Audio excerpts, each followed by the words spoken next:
सबको स्वागत करता हूं और एक नया वीडियो का साथ। आप सब बने रह रहे हो, आप सब वचनों को सुन रहे हो, समझ रहे हो और आत्मिक बातें को ले रहे हो। इसी कड़ी आज एक नया टॉपिक, एक नया वचन आपका सामने बात होगी। आज का विषय जो है एक्सप्लेन, पहला कुरिन्थियों 13 अध्याय 1 नंबर वचन, पहला कुरिन्थियों 13 अध्याय 1 नंबर वचन का खुलासा। तो वचन को मैं पढ़ता हूँ कि यदि मैं पहला अध्याय पहला कुरिन्थियों 13 अध्याय 1 नंबर वचन ध्यान से सुनिएगा। यदि मैं मनुष्यों और स्वर्गदूतों की बलिया बोलूं और प्रेम ना रखूं तो मैं ठनठनाता हुआ पीतल और झनझनाती हुई झांझ हूँ। यदि मैं मनुष्यों और स्वर्गदूतों की बोलियां बोलूं, यहाँ मनुष्यों और स्वर्गदूत दोनों कहा है। यदि मैं मनुष्यों और स्वर्गदूतों की बोलियां बोलूं ना और प्रेम ना रखूं तो मैं ठनठनाता हुआ पीतल और झनझनाती हुई झांझ हूँ। तो यहाँ बच्चों का चाल को पकड़ना होगा, यहाँ बच्चों का कंटेक्स्ट को देखना होगा। यहाँ ये बच्चों टोन मारना कह रहा है, टोन मारने का जैसा समझा रहा है, ये टोन मार रहा है और ये बच्चों में क्या व्यंग्य कर रहा है, ये आपको समझना होगा। और लिखा है यदि, क्लियर का टेस्ट में स्टेटमेंट नहीं है यदि, तो इफ आई स्पीक, तो यदि मैं बलिया बोलूं, तो वचन बहुत सारे लोग नहीं इस वचन को समझते हैं और इसको गलत इस्तेमाल करते हैं। वचन का बाहर जाकर सिखाते हैं, खास कर को इस वचन को लेको अन्य भाषा का बारे में। यदि यहाँ लिखा है यदि उनके कोई पूछे जो अन्य भाषा बात करते हैं, मैं कहता हूँ जिसको कहता हूँ जिब्रिश, जिसका कोई मतलब नहीं है, जिसका कोई मतलब नहीं है, तो जिसका कोई अनुवाद नहीं है। लेकिन जो भाषा प्रेरितों का किताब में है, अन्य भाषा जो प्लूरल शब्द है, तो पृथ्वी का भाषा अर्थात अपने अपने मातृभाषा, वो भाषा को मैं मानता हूँ, लेकिन जिब्रिश को नहीं मानता, क्योंकि जिब्रिश बाइबल का अंदर है ही नहीं, ना उसका कोई अर्थ है, तो हमें इसको स्वीकार नहीं करना है।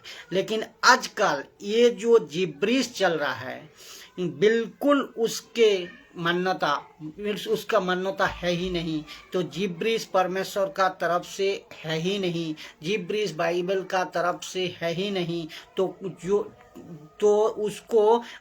उसको जो सपोर्ट के लिए ये लोग जिब्रिश को बोलने के लिए thank you Jesus, thank you Jesus, thank you Jesus. तो उसको सपोर्ट करने के लिए, किसको, जिब्रिश को सपोर्ट करने के लिए ये लोग, जो लोग जिब्रिश बोलने वाला है, ये इसको सहारा लेते हैं, ये बच्चों का सहारा लेते हैं। लेकिन कौन ये जिब्रिश वाले सहारा लेते हैं, उनकी एक बड़ी मूर्खता है, ये बड़ी मूर्खता। ये क्या है, जिब्रिश वाले कहते हैं कि स्वर्गदूतों की बोलिया, उसका मतलब ये लोग यहाँ पे सहारा लेते हैं इस वचन का और कहते हैं कि ये देखो लिखा है। आज मैं आपको समझाता हूं कि पहला कुरिन्थियों 13 अध्याय 1 नंबर वचन, एक इसका खुलासा होना चाहिए, मैं समझता हूं, और जरूरी मैं समझा, तो नहीं तो एक गड़बड़ हो जाएगा और नहीं तो किसी गलत एक दान को साबित कर देगा। और वो भी ऐसे मसीहों का अंदर जो कि बेचारे भोले भाले जो समझता नहीं है, उन पर पास्टर को समझ नहीं आती है, उसको सुनने वाले को भी समझ नहीं आता है और बोलने वालों की समझ नहीं आती है। इसीलिए ये वीडियो मैं बना रहा हूँ, ये आज समझना जरूरी है। पहले समझते हैं कि यदि मैं मतलब क्या यदि मैं यदि मैं पहले इसको समझते हैं तो यदि मैं मतलब यहाँ हो सकता है, नहीं भी हो सकता है, 50-50 चांस है। तो उसका मतलब पौलुस कह रहे थे कि ऐसा हो भी सकता है और नहीं भी हो सकता है। आज सब याद रखे, कोई भी सिद्धांतों को एक वचन को उठाकर नहीं बनाया जाता। मतलब कोई भी सिद्धांत अगर लेना है, स्टेटमेंट अगर देना है, अगर उसको लागू करना है, तो उसको कम से कम 2 या 3 सपोर्टेड स्क्रिप्चर या वचन की जरूरत होती है। तो कि इसीलिए तो लिखा है ना कि किसी को अगर दोषी ठहराना है, इसीलिए लिखा है एक वचन में कि किसी को अगर दोषी ठहराना है तो 2 या 3 गवाह होना जरूरी है। तो इसीलिए यहाँ पे कोई भी सिद्धांत को बनाना है तो अब 2 या 3 गवाह होना जरूरी है। तो अगर आप कहोगे कि ऐसे बलिया चलती है, तो ऐसा इसका मतलब यदि यहाँ पे नहीं होना चाहिए, यदि ये वचन पे नहीं होना चाहिए। तो अगर ऐसा कोई भाषा चलती है जिसका ये लोग दावा करती है, जो कौन जिब्रीश बोलने वाले करती है, तो यहाँ पे यदि नहीं होना चाहिए, इफ आई स्पीक ये नहीं होना चाहिए। तो यहाँ क्या होना चाहिए, बिल्कुल यहाँ पे सीधी स्टेटमेंट, क्लियर कट स्टेटमेंट होना चाहिए। अर्थात पौलुस ने कहना चाहिए कि स्वर्गदूतों की बोलियां जैसे बोली जाती है ऐसे तुम भी बोलिया बोलो। ये बोलना चाहिए, ये जोदी नहीं होना चाहिए, होना नहीं चाहिए था। तो बोलिया बोलो, ऐसे नहीं होना, लेकिन ऐसे नहीं है। यहाँ ये वचन ऐसे नहीं है, वचन में जोदी है। तो दूसरा बात ये है कि ये सर्केस्टिक है। उसका मतलब ये टोन मार रहा है, टोन मारने का है, जिसको कहते हैं व्यंग्य करना, जिसको कहते हैं टोन मारना। ये सर्केस्टिक है, क्लियर कट स्टेटमेंट नहीं है। बच्चों का चाल को पकड़ो। पौलुस यहाँ पे कह रहे थे, यदि मैं मनुष्यों और स्वर्गदूतों की बोलियां बोलूं और प्रेम ना रखूं, तो मैं ठनठनाता हुआ पीतल और झनझनाती हुई झांझ हूं। यहाँ आप एक इंसान है, यहाँ एक मनुष्य दिखता है, मैं मनुष्य दिखता है। पीतल कैसे हो गया आप झंझनाटी झांझ कैसे हो गया, आप पीतल कैसे हो गए? तो आप तो हड्डी मांस का एक इंसान है। तो बात को समझो, बात टोन मार रहा है, यहाँ व्यंग कर रहा है। ये बात को समझना बहुत जरूरी है। तो आप पीतल नहीं हो, आप झंझनाटी हुई झांझ नहीं हो। तो ये लेखक का टोन को, लेखक का चाल को आपको पकड़ना होगा। वाक्य को क्या कह रहा है, उसको वचन क्या कह रहा है, इसको समझना होगा। इसका मतलब वचन का बोल आपको पकड़ना होगा, समझना होगा। उसका बाद आपको एक सिद्धांत में आना होगा, ये आपको समझना होगा। तो इसका मतलब वचन का बोल को समझना होगा, और बात को जो कह रहा है वो बात को आपको समझना होगा। लेखक किस तरह इसको लिखा है, क्यों लिखा है, और ये टोन मारने का कह रहा है, टोन मार रहा है, उसका मतलब व्यंग कर रहा है। यहाँ पे कह रहे हैं कि स्वर्गदूतों की बोलियां बोलूं, यहाँ स्वर्गदूतों की बोलियां बोलूं या मनुष्यों की बोलियां बोलूं, ये दोनों है यहाँ पर। यदि बोलियां बोलूं लेकिन प्रेम ना रखूं, तो पीतल और झांझ। तो आप पीतल और झांझ, तब इंसान पीतल और झांझ क्यों हो जाएगा? इसका मतलब टोन मार रहा है। इंसान पीतल और झांझ नहीं बन सकता ना, ये इंसान तो हड्डी और मांस का बना हुआ है। तो ये टोन मार रहा है, ये बात को आपको समझना होगा। तो यहाँ पे ताना मारना, जिसको कहता है ताना मारना है, तो ऐसे बात को समझ, जैसा आप भी कभी कभी ताना मारते हो, तो ये चीज को आपको, किसी को ताना मारते हो तो इसको आपको समझना होगा। जैसे आप भी कभी कभी किसी को भी ताना आप मारते हो, बात को समझो। तो ऐसे ही यदि लिखा है कि इसको हम समझना, मैं समझता हूँ ये वचन को बहुत बारीकी से सोचे एवं समझे एवं सही तरह सीखे। हर एक वचन को मैं खुलासा देना कोशिश करूंगा पवित्र आत्मा का अगुवाई से, और कि सटीक जो है जो लेखक का चाल है, जो कॉन्टेक्स्ट है, उसको देख को मैं आपको पास लाऊंगा। हर एक समय आप बने रहे, और जो लोग आप लोग देख रहे हो जहां कहीं से भी, पूरे मसीह समाज के लिए कह रहा हूं, यीशु का शिक्षा, यीशु का वचनों का साथ गड़बड़ी मत करिए। सही शिक्षा को लीजिए और सही वचन का अर्थ को समझे, तभी प्रभु खुश होता है। तो तभी प्रभु का काम आप सही से कर पाओगे। तो क्यों प्रभु यीशु कहता है मेरी आज्ञा को सही तरह मानो, तो वो शिष्य बनने का लायक है, वो अब दास बनने का लायक है। तो हमें इस तरह बनना है हर एक को। तो शिक्षा सबसे पहली आती है। शिक्षा में मजबूत होना आपको पहले इम्पोर्टेंट चीज होती है।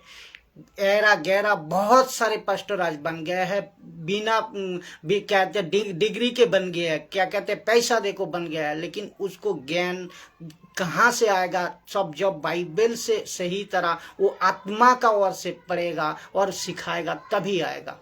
बाहर से कुछ भी कहने से नहीं होगा। आप मुझे भी जो सुन रहे हो, आप वचन का साथ, बाइबल का साथ मिलाइए। अगर सही है तो आप ग्रहण कीजिए, नहीं तो मत कीजिए। यीशु तो इसीलिए कहता है भीड़ बहुत है लेकिन सकरे रास्ता में आने वाला कम है। तो सही शिक्षा का साथ आप सब कुछ को आगे ले जा सकते हो। तो आपको बने रहना है सही शिक्षा में। तो यहाँ देखते हैं हम, तो स्वर्गदूतों की बोलिया, तो ये जो ट्रांसलेशन है, इसको, ये ट्रांसलेशन को आप अगर पढ़ोगे, बहुत सारा ट्रांसलेशन है, ये ट्रांसलेशन को अगर देखोगे, मैसेंजर लिखा है। मैसेंजर का मतलब स्वर्गदूतों का बोलिया, तो इसका मतलब मैसेंजर लिखा है। पता चला कि स्वर्गदूतों का बोलिया पता है चला कि मरियम और एलिसबा और जितने भी गडेरियो उस टाइम और संतों को स्वर्गदूत ने उस टाइम दर्शन दिया था। ये सब ओल्ड स्टेटमेंट में हो और न्यू स्टेटमेंट में हो, तो उनकी भाषा जो बात कर रहे थे, वो उनकी भाषा में बात कर रहे थे, पृथ्वी की भाषा में बात कर रहे थे, ना कि ऐसा कोई अलग से भाषा जैसा जो लोग आज जिब्रीश सिखा रहे, ऐसा कोई भाषा नहीं था। वो भाषा था पृथ्वी की भाषा, वो भाषा था उनका मातृभाषा, वो भाषा था सबको समझने वाला। सब थैंक यू जीसस। वो भाषा था क्या? कौन सा भाषा था? वो था पृथ्वी का भाषा, वो था आपका मातृभाषा। उस भाषा में स्वर्गदूत ने इन सबको दर्शन दिया था, जो बात करी थी। लेकिन आज जो हो रहा है, आज जो सिखाया जा रहा है, आज जो चल रहा है कई चर्च में, आप सब जानते हैं, जो जिसको कहते हैं, ये लोग कहते हैं, कौन? जिब्रीश बोलने वाले, कि प्राइवेट लैंग्वेज है, ये हेवनली लैंग्वेज है, स्वर्गीय भाषा है। लेकिन ऐसा कोई भाषा का जिक्र यहाँ पे नहीं है, ऐसा कोई भाषा का जिक्र यहाँ पे नहीं है। और एक बात, वर्शिप फादर, लॉर्ड फादर, तो ये आपको समझना जरूरी है। और एक बात मैं बताता हूं कि स्वर्गदूत ने, चाहे ओल्ड स्टेटमेंट में हो चाहे न्यू स्टेटमेंट में हो, उत्पत्ति से लेकर प्रकाशित वाक्य में सब जहां कहीं जब किसी को बात किया है, और पृथ्वी पे भी बात, कहीं पे भी बात किया है, वो था पृथ्वी का भाषा, वो था अपना मातृभाषा। तो याद रखना है, आपको याद रखना है ये सब। तो आपको ये समझना होगा कि वो चाहे मातृभाषा में हिब्रू हो, वो चाहे लैटिन हो, वो चाहे ग्रीक हो, वो चाहे मराठी हो, हिंदी हो, इंग्लिश हो, बंगाली हो, उड़ीसा हो, जहाँ कहीं भी है, ये सब मातृभाषा था। स्वर्गदूत ने जो बात की थी, ओल्ड स्टेटमेंट में हो और न्यू स्टेटमेंट में हो, ऐसा कोई भाषा इस बाइबल में जिक्र है ही नहीं। पर्टिकुलर यही भाषा में बात किया था, ऐसा कोई जिक्र नहीं है। तो कोई भी एक वचन को उठाकर आप कॉन्टेक्स्ट में लेकर, कोई भी एक वचन को उठाकर कॉन्टेक्स्ट नहीं, उसका आता नहीं, पता नहीं, आप कोई लॉजिक नहीं, ऐसा तोड़ मरोड़ को आज जो प्रेस किया जा रहा है ये गलत है। ये सिद्धांत तो लेना भी गलत है। आप सब समझ गए होंगे जी इसका अर्थ क्या है। इस वचन का जो कि पहला कुरिन्थियों 13 अध्याय 1 नंबर वचन जो कहते हैं, तो इसको आपको समझना बहुत जरूरी था। मैं समझा इस तरह एक वचन पवित्र आत्मा का अगुवाई से मैं आपका सामने दूध का दूध पानी का पानी करने पाऊँ। पवित्र आत्मा को धन्यवाद देता हूँ, परमेश्वर को धन्यवाद देता हूँ जो 21वीं सदी में इस तरह सही खरी शिक्षा का जो झुंड आज निकला है पूरी दुनिया में, आज खरी शिक्षा का जो प्रचार हो रही है, इसके लिए परमेश्वर को मैं धन्यवाद देता हूँ कि आत्मा जीते जा रहे, लोग बाहर आ पा रहा है गलत शिक्षा से, और लोग समझ पा रहा है कि सही बाइबल के शिक्षा। सबको स्वागत करता हूं, फिर अगली वीडियो का साथ फिर मुलाकात होंगे। आप सब लोग बने रहे, मजबूत रहे, आत्मिक बातों में बने रहे, और हर एक समय प्रभु का जो आत्मिक बातें हैं उसको सीखते जाए। जितने हो सके आप सुसमाचार फैलाए, जितने हो सके आप काम करते जाए, जितने हो सके